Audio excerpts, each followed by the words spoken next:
Meus irmãos, que privilégio, amo poder ter a oportunidade de compartilhar a palavra com vocês, de poder compartilhar aquilo que o Espírito Santo tem falado, sim, ao meu coração.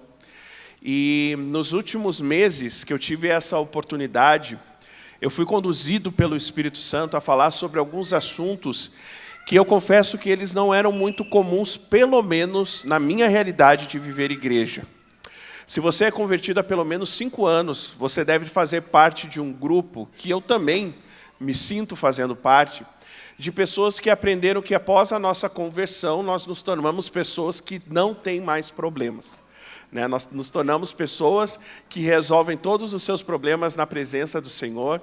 E eu confesso que esse é um ensino muito arriscado, porque você sabe, na sua vivência, que isso não é verdade, A partir do momento que nós nos convertemos, sim, nós temos uma mudança de vida, mas determinadas experiências a gente não está imune.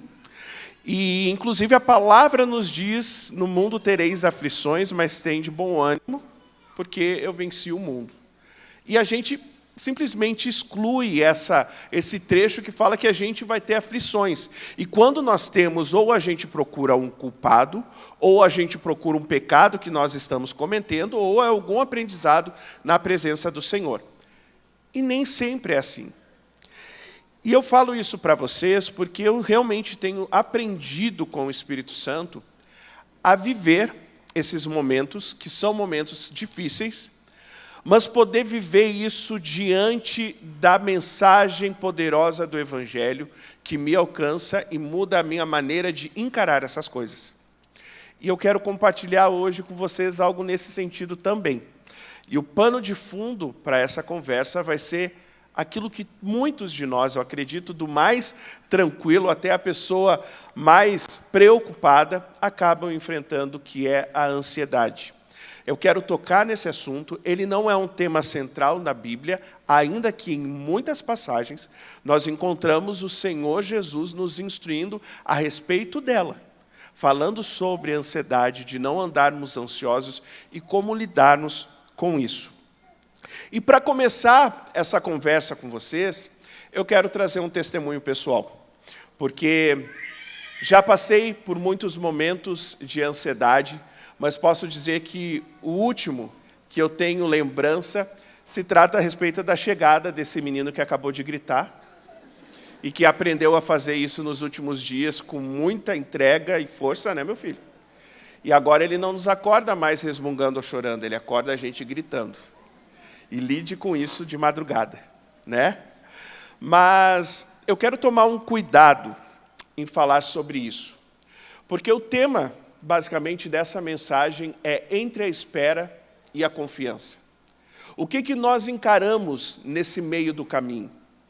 E eu digo que eu quero tomar um cuidado porque eu conheço muitas famílias e eu sei que eu desconheço algumas famílias que estão passando por momentos de espera. Espera, de repente, de um emprego, espera, de repente, de uma solução de algum problema, de uma restauração de uma família, ou, assim como eu, a espera da chegada do seu primeiro filho, E eu respeito muito isso que você tem vivido. E aquilo que eu vou compartilhar aqui, eu não quero que vocês encarem como uma fórmula. Aquilo que eu estou falando vai acontecer exatamente da mesma maneira na vida de vocês. Se assim o Senhor desejar fazer, amém. Eu me alegro com isso. Mas eu também entendo que na história de cada um, o Senhor ele deseja fazer de uma maneira, com um propósito, e eu respeito e convido vocês a respeitarem isso também. Mas é a minha história. É algo que eu quero compartilhar, que faz muito sentido com aquilo que o Espírito Santo compartilhou e colocou no meu coração para conversar com a igreja nessa noite. E isso começa no ano de 2023. Eu e a Kelly, nós já éramos casados há 4 anos, e ter um filho não fazia só parte de uma expectativa, de um caminho comum, Quando você está namorando, pergunta quando é o noivado. Quando você fica noivo, pergunta quando é que você vai casar. Quando você casa, pergunta quando vem o primeiro filho. E quando chegou o Teodoro, já pergunta quando chega o segundo. Então, é um curso muito normal, muito comum das coisas acontecerem. Mas eu e a Kelly, nós sonhávamos muito com isso.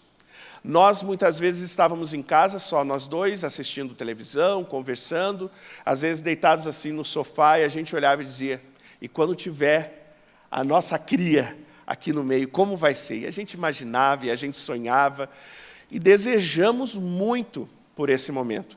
E fizemos, então, aquilo que todo mundo costuma fazer, ou deveria fazer, que é os exames, ver se está tudo certo, vamos lá começar a tentar, receber as instruções necessárias, e a gente começou, então, em maio de 2023, as tentativas. Que é muito legal, né, galera? Vamos ser sinceros. Glória a Jesus por isso, né? Essa bênção, né? É uma bênção. E a gente estava ali tentando e compartilhamos, eu e a Kelly, a gente sempre foi muito transparente sobre isso, né? E o tempo foi passando. E você que, de repente, passou por isso que a gente passou, sabe que todo momento que o ciclo vem, é aquele... bora lá, vamos de novo para ver se vai dar. E passam-se 1 ano e meio. Eu sei que tem casais que estão passando muito mais tempo esperando. Né? Por isso que eu digo, o respeito que eu tenho à história de vocês. Sei que 1 ano e meio, às vezes, é muito pouco em vista de pessoas que estão há década esperando por esse momento. Mas foi um tempo dolorido. Foi um tempo de muitas frustrações. Foi um tempo onde a gente se questionou muita coisa. E eu lembro que o ano de 2025, aqui na CTF, aconteceu algo incrível, que eu tenho no meu coração, que existe um propósito de Deus para essa geração de bebês que chegaram. E creio que virão outras também com um grande propósito. Mas essa em específico, nós ali assistindo, os anúncios, né? Vamos ter o nosso primeiro filho, está chegando, está chegando. E ali eu comecei a prestar atenção em algo que até aquele momento eu não tinha prestado. Eu comecei a pensar que pode ser que não aconteça. E está parecendo que não vai acontecer. E eu paro a história aí, e retomo ela um pouquinho mais à frente, porque ela vai fazer sentido depois que a gente compartilhar aquilo que o Senhor deseja ministrar ao seu coração. Então, abram, por favor, no livro de Mateus, no capítulo 6, que nós vamos ler a partir do verso 25. Mateus 6, 25.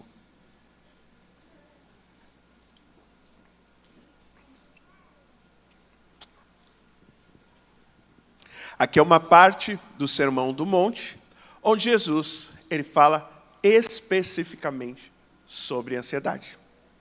Então, vamos lá. Diz o seguinte em Mateus 6, a partir do verso 25.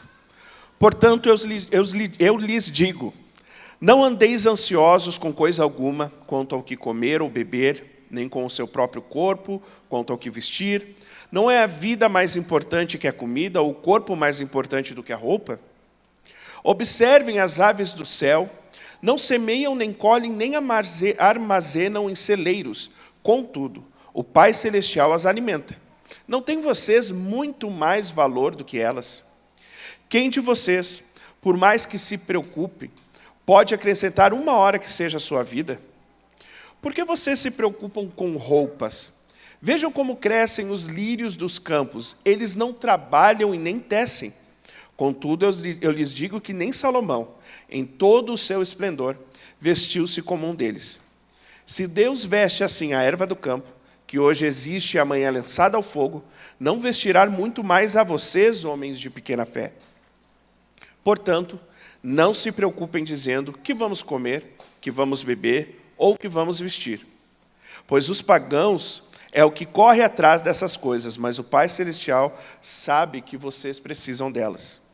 Busquem, pois, em primeiro lugar o reino de Deus e a sua justiça, e todas essas coisas lhes serão acrescentadas. Portanto, não se preocupem com o amanhã, pois o amanhã trará suas próprias preocupações. Basta cada dia o seu próprio mal. Vamos orar. Espírito Santo, que a Tua palavra possa ministrar o nosso coração e possamos ser alcançados por aquilo que o Senhor deseja derramar sobre a nossa vida, sobre a Tua igreja nessa noite. Oramos para que Tu conduza cada detalhe dessa pregação e que o Senhor possa estar abrindo nossos ouvidos espirituais, a nossa mente, para receber tudo aquilo que o Senhor deseja ministrar. Então entregamos esse momento em tuas mãos, em nome de Jesus. Amém e amém. Então, meus irmãos, o que Jesus ele está falando aqui é sobre uma angústia muito humana, que é a ansiedade. Aquela preocupação demasiada com o que vai acontecer lá na frente e que nós, o nosso corpo, a nossa saúde, ela reage a isso. E eu acho que, como eu falei ali no início, nenhum de nós vê como estranho esse sentimento, né? Alguns são mais tranquilos, outros mais preocupados, mas todos nós, em algum momento da nossa vida, nós já fomos tomados por esse peso da ansiedade. E a OMS libera uma informação de que o Brasil é o país mais ansioso que existe.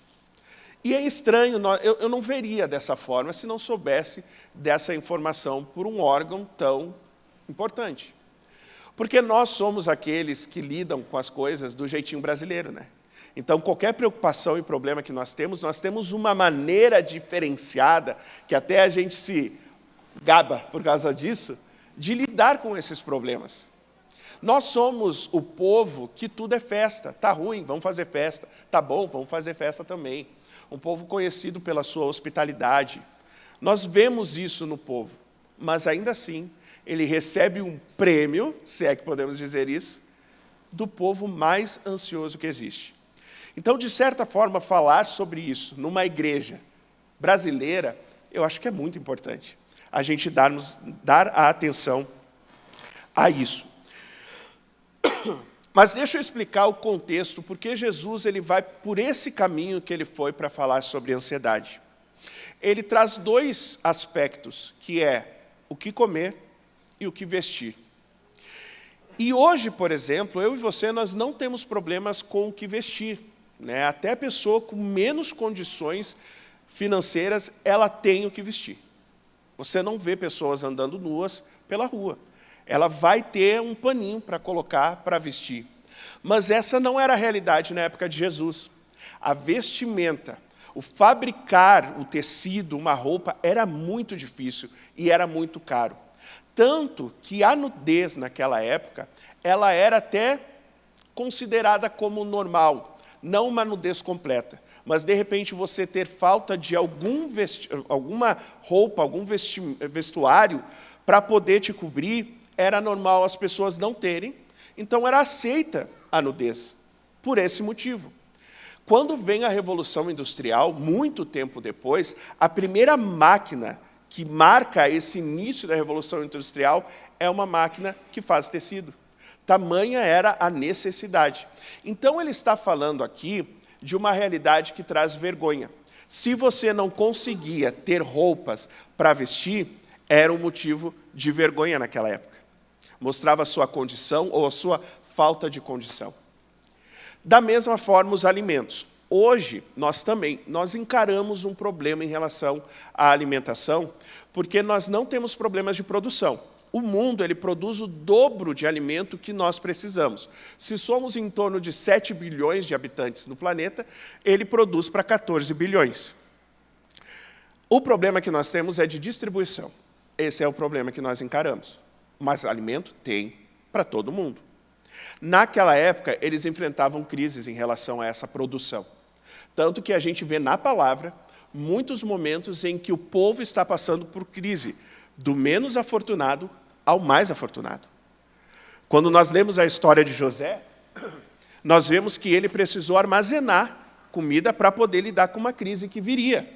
Então, isso também era um problema. Isso também trazia vergonha.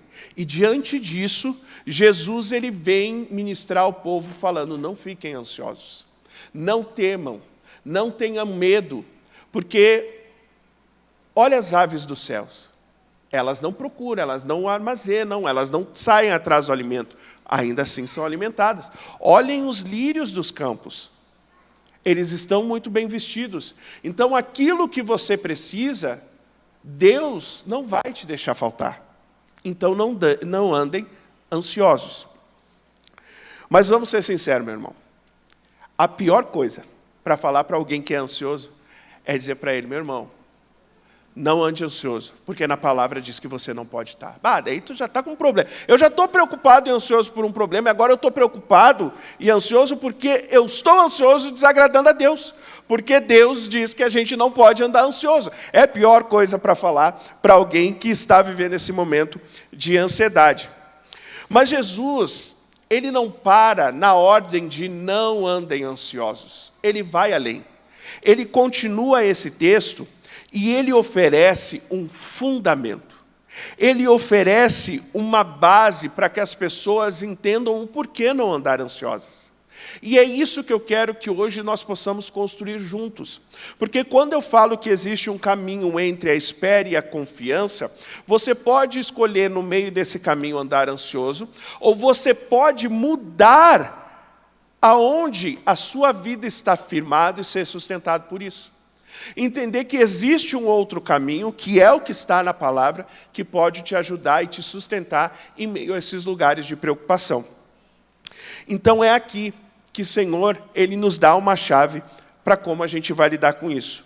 Porque, sabe, a raiz da ansiedade não é o amontoado de tarefas que você tem para lidar quando você sair daqui. Na verdade, a raiz da ansiedade é uma crise de valores. E eu acho que a gente vai concordar com isso. Porque, olha só, no versículo 26, Jesus ele diz algo muito decisivo. Ele diz assim: não têm vocês muito mais valor do que elas? Jesus ele chama atenção quando ele fala das aves dos céus, que elas são supridas em alimento, e ela pergunta, se ele faz isso com as aves dos céus, vocês acham que vocês não têm muito mais valor do que as aves dos céus? Jesus ele não está apenas prometendo provisão e dizendo, fiquem tranquilos, vocês vão receber aquilo que vocês precisam. Mas ele está confrontando onde eu e você, nós estamos buscando o nosso valor. Porque muitas vezes, meu irmão, a ansiedade ela nasce quando a nossa identidade ela está presa em algo que pode ser tirado de nós. Eu começo a me preocupar, eu começo a ficar ansioso com medo de que lá na frente, algo que sustenta a minha identidade possa se acabar. Então aqui, se eu fico ansioso com o meu trabalho, é porque o meu valor ele está no meu trabalho. Se eu fico ansioso com um relacionamento, é porque o meu valor está na maneira como o outro me enxerga.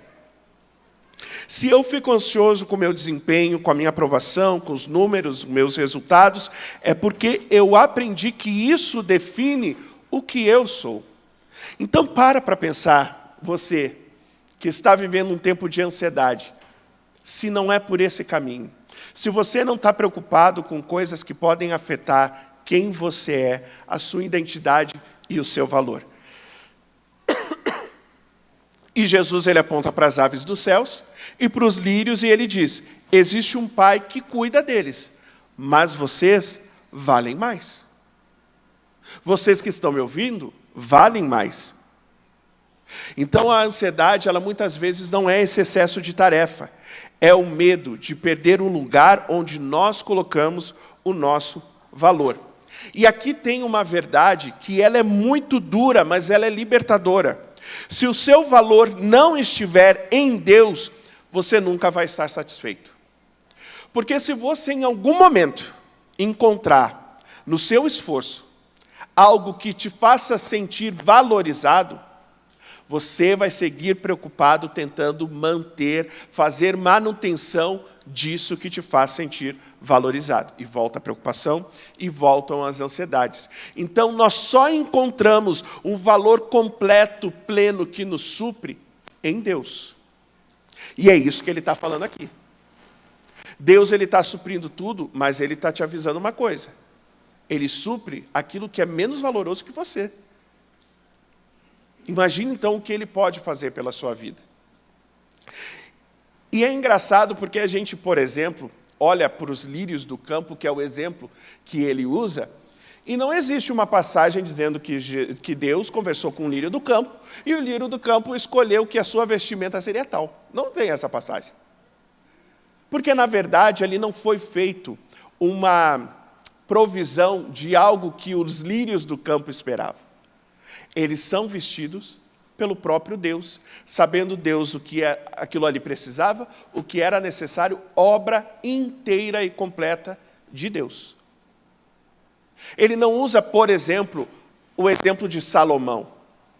Ele cita Salomão, mas Salomão ele não é exemplo, para que Salomão não se torne a medida de valor daquelas pessoas que buscam vencer a sua ansiedade. Ou seja, ele está falando, você vence isso, encontrando valor em mim. Então, a raiz da ansiedade é as nossas crises de valor. E mesmo que você conquiste aquilo que você achava que te salvaria, você acaba se tornando escravo da manutenção que você precisa fazer disso, e o descanso acaba nunca chegando. Como eu falei para vocês, a ansiedade não é o tema central da Bíblia, né? Deus não escreveu a Bíblia para que a gente aprenda a não andar ansioso. Mas existem muitas passagens que falam sobre isso. Inclusive, meu irmão, quando nós lemos a parábola do semeador, onde ele semeia em solos diferentes, de características diferentes, Jesus explica o que cada um desses solos, o solo rochoso, o solo seco, enfim, o que cada um deles representa. E o solo, que tem vários espinhos sobre ele, quando semeia, a palavra, ela não frutifica. E esses espinhos, ele fala que são as preocupações dessa vida que sufocam a palavra, tornando-a infrutífera. Então, essas preocupações que nós carregamos, que é o fruto da nossa ansiedade, ela é tão séria na nossa vida que é capaz de tornar a palavra que é lançada infrutífera no nosso coração. Olha que sério isso. Por isso que eu digo, falar sobre ansiedade e sobre isso que nós, como povo brasileiro, lidamos, e muitas vezes como povo de Deus lidamos, é muito importante. Porque é capaz da palavra que é lançada num coração ansioso não frutificar, não fazer efeito. A ansiedade, ela pode sufocar o fruto do Evangelho. E às vezes, eu e você, nós tentamos usar Deus apenas como uma ferramenta para resolver a nossa ansiedade, as ansiedades pontuais. Mas Jesus, ele está oferecendo algo mais profundo. Ele oferece um fundamento que nos sustenta mesmo quando as preocupações continuam existindo. Porque eu não posso te prometer que elas vão deixar de existir. E Jesus, ele está falando, estou te dando um fundamento para que você consiga lidar e ser sustentado, mesmo que as preocupações, elas continuem te rodando. Por isso que um coração ansioso, que não tem a palavra frutificando dentro do seu coração, não consegue entender esse caminho. Que outro fundamento é esse? Como que eu posso lidar com essa situação, se a palavra ela não tem feito efeito dentro de mim? E eu quero te convidar a abrir, então, em Filipenses, no capítulo 4, que ali nós aprendemos algo muito importante, nos versos 6 e 7. Filipenses, capítulo 4, versículos 6 e 7.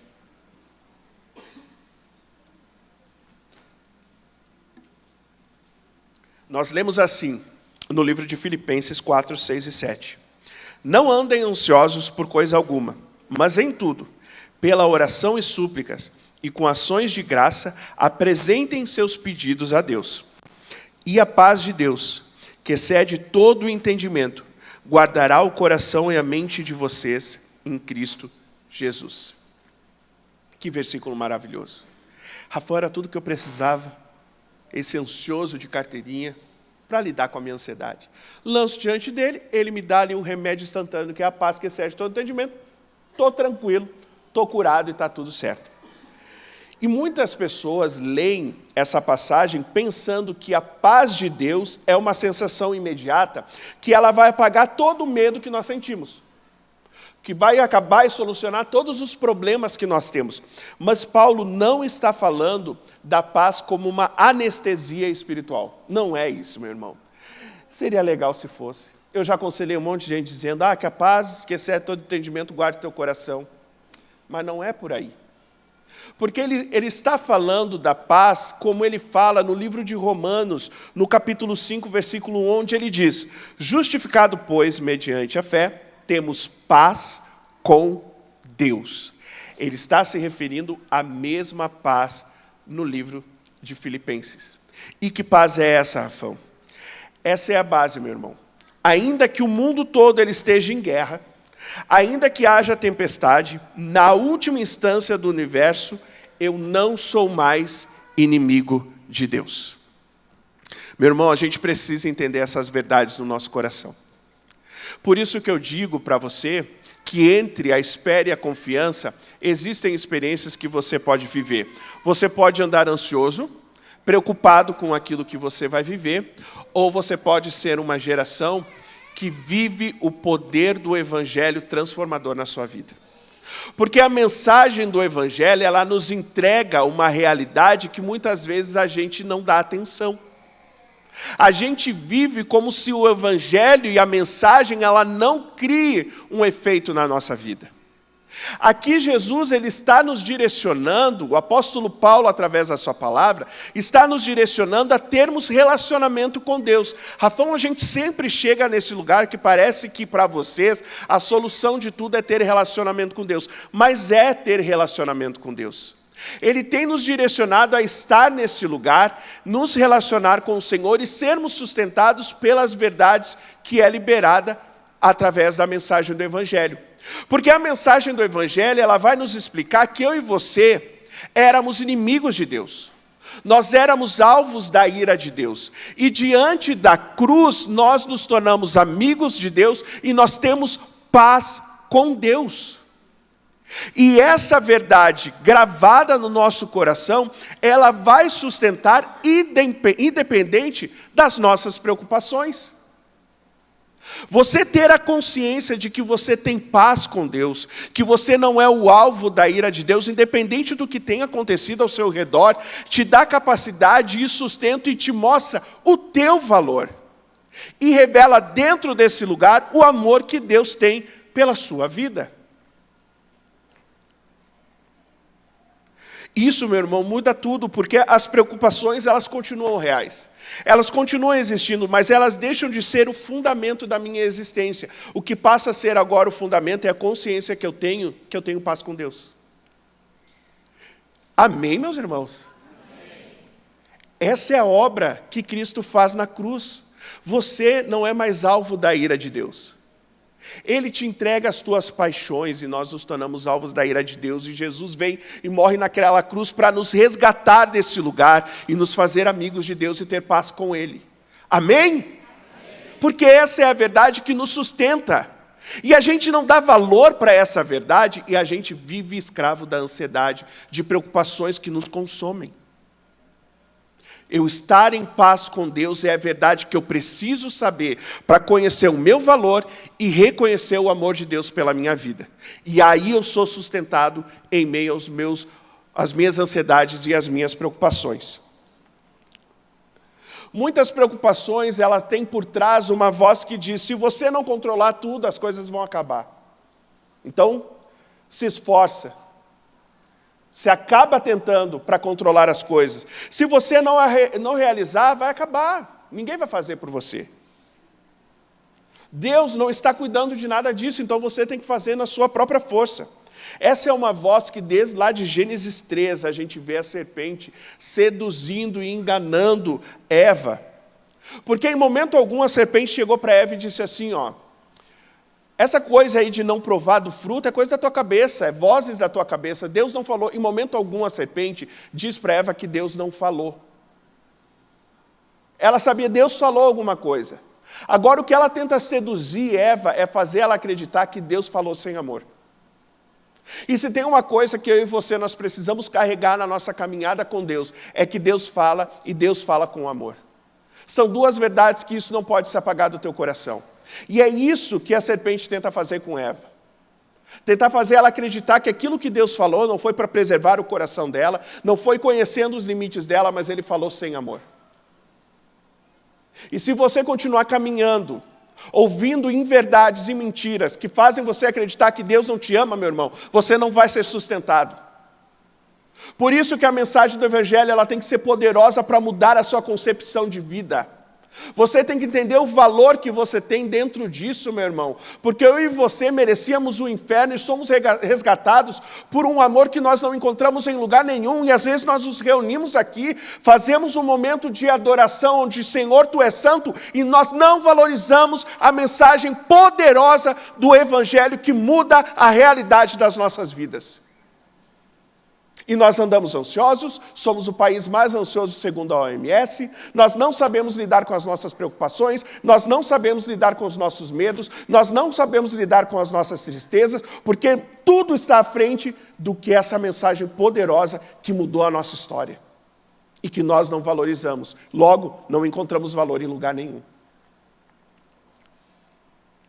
Quando a ansiedade disser Deus não te ama, você aponta para a cruz e diz isso é mentira. Porque a cruz não é um sentimento, a cruz, meu irmão, é um fato, aconteceu e nós somos alcançados por ela, pela obra da cruz. Obviamente, meus irmãos, um cuidado que eu preciso ter. Existe um momento que a ansiedade vira uma questão de saúde.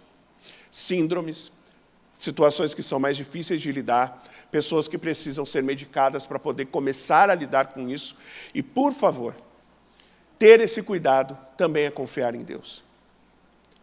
Você ser zeloso pela sua condição e buscar ajuda também é confiar em Deus. Então, eu não estou pedindo hoje que você chegue na sua casa, coloque os remédios fora e diz, eu agora vou confiar em Deus, Ele que faça a obra que tem que ser feita. Ele está fazendo, Ele está te ajudando. Até mesmo em meio às medicações, a esse cuidado. Então, por favor, seja zeloso e siga confiando em Deus dessa forma. Mas o apóstolo Pedro, ele escreve na sua primeira carta, no capítulo 5, dos versos 6 e 7, o seguinte: portanto, humilhem-se debaixo da poderosa mão de Deus, para que Ele os exalte no tempo devido. Lancem sobre Ele toda a sua ansiedade, porque Ele tem cuidado de vocês. A ansiedade e o orgulho, elas caminham juntas, porque ambos lidam com valores. A gente negocia os nossos valores quando nós estamos ansiosos e quando somos orgulhosos. Mas a humildade, ela é quando nós reconhecemos que nós não somos Deus. Que nós não vamos poder fazer aquilo que a gente acha que a gente pode fazer. E até mesmo encontrar o nosso valor naquilo que nós fazemos. Lançar a nossa ansiedade diante do Senhor não é fraqueza, é um culto ao Senhor. É dizer, Senhor, eu confio em Ti. Eu não consigo, mas eu confio que você vai conseguir fazer. Como eu falei para vocês, estamos eu e a Kelly inseridos numa realidade onde muitas famílias estão anunciando a sua gestação. Estou voltando no testemunho, tá? E eu comecei a sentir que não ia acontecer. Eu tinha isso no meu coração. E eu lembro que numa terça-feira, eu chego em casa, daí eu deito na cama no meu quarto, a Kelly não estava ali comigo no momento, e eu começo a orar. E a minha oração foi mais ou menos assim: Senhor, não vai rolar, né? Eu estou entendendo que aquilo que eu tenho sonhado e desejado, que a Kelly tem sonhado e desejado, não vai acontecer. Dizer que está tudo bem eu não posso dizer, porque é um sonho. Mas eu também preciso entender a vontade do teu coração e aprender a aceitar a vontade do teu coração para a minha vida. Então, me ajuda a isso. Se o Senhor quiser fazer de uma outra forma, o Senhor faça. Se o Senhor quiser me ensinar algo no meio disso, me ensine. Mas hoje eu estou te entregando de fato esse sonho, porque eu sei que mesmo que seja contrário à minha vontade, lá na frente eu vou ver que a tua vontade ela é melhor para mim. Eu fiz essa oração. Foi difícil de fazer? Foi muito difícil. Eu não estava desistindo do meu sonho. Mas eu acho que pela primeira vez, eu parei de ver o valor em mim e olhar o valor em Deus. E dizer, faz do teu jeito. Faz conforme o Senhor quiser. Eu orei isso na terça-feira. No sábado, a Kelly olha para mim e diz, amor, compra o teste, que eu estou 4 dias atrasado. Mas já teve muito atraso, tá? Isso daí nem nos alegrou. Teve atrasos de 20 dias. Então, a gente já tinha passado por muitos momentos em que a gente ia ver e dava negativo. Então, a gente estava só assim, vamos tirar isso da cabeça e vamos ver um negativo de novo? Daí ela disse, compra o teste e compra a minha tinta de cabelo. Para vocês verem que a gente não estava mesmo esperando por isso. Comprei o teste, a Kelly sai do banheiro com a cara vermelha, com o olho arregalado e diz, amor, deu 2 tracinhos. E eu disse, só um pouquinho. E eu saí. Deixei ela administrando a notícia sozinha. E eu fui comprar outro teste, porque na minha cabeça assim, ó, deu errado, tem que dar negativo, porque só dá negativo há 1 ano e meio. Então eu comprei o pior teste, que deu positivo e deu errado, então eu vou comprar o outro para ela ver que não deu. E eu fui e comprei aquele que dá as semanas, né, que é um pouquinho mais caro. Eu disse, Kelly, arruma força de onde tiver, mas faz isso aqui. E ela sai de novo dizendo, dava ali as 2 semanas de gestação. Para vocês verem como nosso coração estava. A gente não acreditava mais que ia acontecer. Eu disse, nem pinta o cabelo, né, Kelly? Agora a gente vai esperar. E hoje o Teodoro está fazendo aí 7 meses. Né? Jesus é bom. Está na introdução alimentar. Você sabe o que é isso, né? Eu não gosto, cara. Eu amo meu filho, mas a fase eu não gosto. Que é tudo sujo, ele suja, casa suja, tudo sujo. Ele aprendeu, como eu falei para vocês, a gritar. Né? Então ele assusta a gente do nada e dá uns berros. Mas tem sido maravilhoso. E daí você pensa assim, Rafão, como é fácil tu entender isso quando o teu sonho, o sonho de Deus era o mesmo. Porque às vezes não é o mesmo, Rafão. E meu irmão, eu concordo contigo. Eu estou muito feliz que isso aconteceu. Mas o meu testemunho não é Deus ter gerado somente. Eu estou muito feliz por isso e agradeço. Mas o meu testemunho, meu irmão, é eu entender aonde eu coloquei o meu valor. E deixar de ser ansioso por isso. Porque eu carreguei o meu valor nas expectativas que eu e a Kelly nós tínhamos. E chegou um momento que a minha chave virou e eu disse, eu vou mudar isso. E eu vou depositar o valor e as minhas expectativas em Deus. Eu vou falar para Ele que é Ele que vai fazer o que Ele quiser fazer. E que Ele me ensine a lidar e ser sustentado nesse lugar. E esse foi o nosso testemunho, porque eu acredito muito que Deus precisava nos ensinar sobre isso. Eu não podia descobrir a gestação antes de entender isso. Que os valores, que a minha expectativa, que as minhas preocupações, eu tinha que derramar sobre Ele e deixar Ele fazer o que Ele tivesse que fazer. E é o que nós vemos num contraste no livro de Lucas, quando o jovem rico, ele não consegue derramar essa confiança nas mãos de Deus, ele não consegue abrir mão daquilo que sustenta o seu valor. A gente sabe o resultado disso. Um capítulo depois, a gente vê a história de Zaqueu, um publicano, baixinho. Eu duvido que aquele povo não aproveitava uma oportunidade para jogar isso na cara dele. E é sério, porque ele era um publicano, ele era uma figura odiada pelo povo. Ele disse, cara, eu não estou nem aí para a minha vergonha, eu vou subir numa árvore, porque eu preciso subir nessa árvore para ver a salvação. E a gente vê que a partir do momento que você deixa essa vergonha de lado e você decide ser sustentado pelo Senhor, há salvação nas nossas vidas, como Zaqueu ele experimentou. Porque ele derrama a confiança dele nas mãos daquele que daria todo o valor para ele. Nessa noite, meu irmão, você tem sido convidado a derramar a sua confiança nas mãos daquele que te ama e te dá valor. Você olhar para a mensagem do Evangelho e dar valor à mensagem do Evangelho é o lugar onde você vai descobrir o quanto você é amado. Não existe outro lugar. Não tem como eu compreender o quanto eu fui amado se eu continuar buscando valor e estabelecer isso através da minha expectativa e dos cenários que eu construí. É somente diante da cruz, entendendo aquelas verdades, que eu vou sentir que eu sou amado. E Jesus ele encerra dizendo, busquem, pois, em primeiro lugar, o reino de Deus e a sua justiça. E esse reino, meu irmão, ele tem um contexto. Ele nos libertou do império das trevas e nos transportou para o reino do Filho do seu amor, em quem temos a redenção e o perdão dos nossos pecados. Então hoje, diante de Deus, a confissão que nós fazemos, ela é simples. Senhor, eu não sou o meu desempenho, eu não sou o meu resultado, eu não sou o fruto dos meus medos, mas eu sou um pecador perdoado e amado por Ti. Essa é a verdade em qual nós nos debruçamos e nós enxergamos o nosso valor.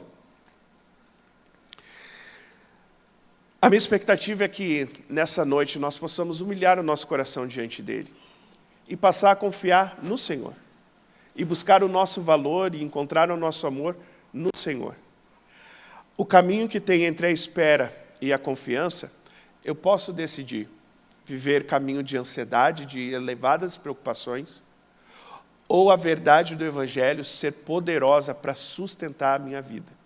Eu não estou te prometendo que as preocupações elas vão acabar. Eu não estou te prometendo que a vida daqui para frente vai ser um mar de rosas. Eu não estou te prometendo isso. Eu estou te falando que a verdade do Evangelho ela é poderosa para me sustentar mesmo em meio a essas situações. Porque o mundo pode estar caindo ao meu redor. Eu tenho a certeza de que Ele me ama, de que Ele me resgatou e de que eu tenho valor nele, muda todas as coisas. Amém?